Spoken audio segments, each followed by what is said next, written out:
Shields up, Ironbreakers. Rurkan here coming at you with another video. Welcome back to Monster Hunter, and today I'm going to be bringing you another build. This time around it is a sword and shield build, and the reason why I'm bringing this build to you guys is because a lot of you actually requested for this specific build. This is the sword and shield build that I was using on the last video that I did, where I said, oh, I got all of the weapons that I want out of Call of Duty. You guys know that particular video.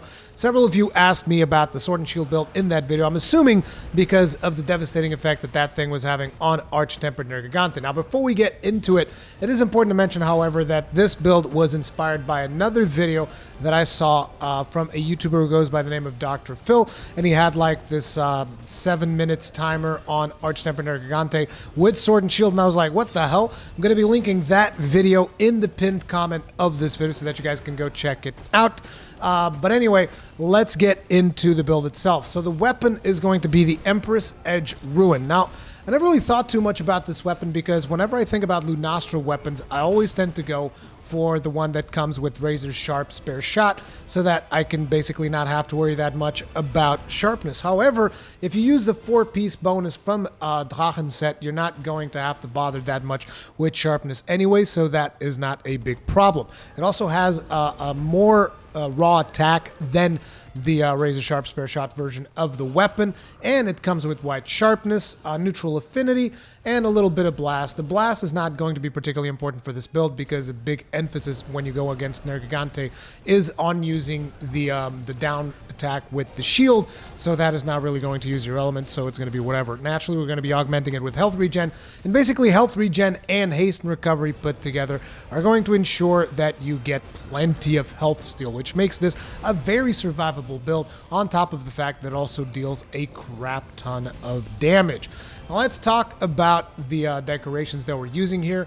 We got Critical Jewel 2 on Empress Edge Ruin. We got the Drachen Armet Alpha with Flawless Jewel, as well as an Expert Jewel, Drachen Mail Alpha with another Flawless Jewel, Drachen Van Braces with Tenderizer Jewel, as well as Flawless Jewel level 2, Drachen Coil with Mighty Jewel level 2, and Nergigante Greaves Gamma with 2 Tenderizer Jewels. And this is where the build kind of goes its separate ways from the build from Dr. Phil. Dr. Phil used the Gala helmet instead of the Drachen so that he could get more sockets to put more decorations in, as well as he would still get the critical boost from that. And then instead of the Nergigante Greaves, he had to top it off with the Drachen Greaves so that he could get the 4-piece bonus as well.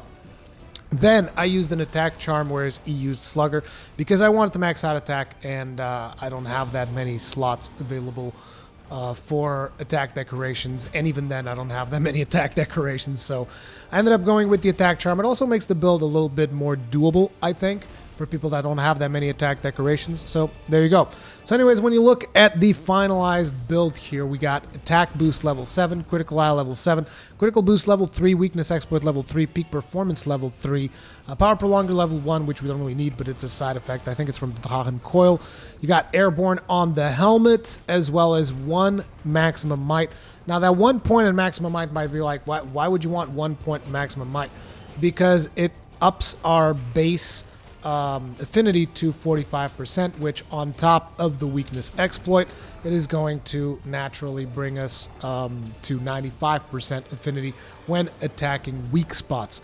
We also have the Soul of Dragoon full set, so Elemental Airborne, which doesn't really matter, and Master's Touch, which is the important part that is going to keep our sharpness from going down whenever we crit, and that makes the build pretty beastly. However, when going against Arch-Tempered Nergigante, it's going to be pretty hard to survive without having Vitality level 3. So my advice is, if you want to use this against Arch-Tempered Nergigante, go ahead and drop the peak performance for Vitality. However, if you're fighting pretty much any other monster that's not going to one-shot you, get that peak performance in there. You should be able to keep it up because of the double regen, both on the sword augment as well as the haste and recovery that comes with the Empress Edge Ruin, and it becomes quite the powerful little build. But like I said, it is important to mention that this was a build that was inspired by a video that I saw online, so remember, do check out that video. If you enjoy his stuff, I'll make sure to subscribe to him as well, because that was one hell of a build, and the adaptation that I did, I particularly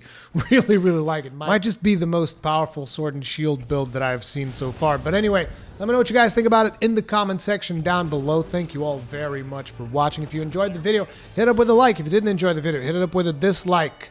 Do remember, though, to subscribe and hit the bell notification icon. Stay strong, and may your shields never break.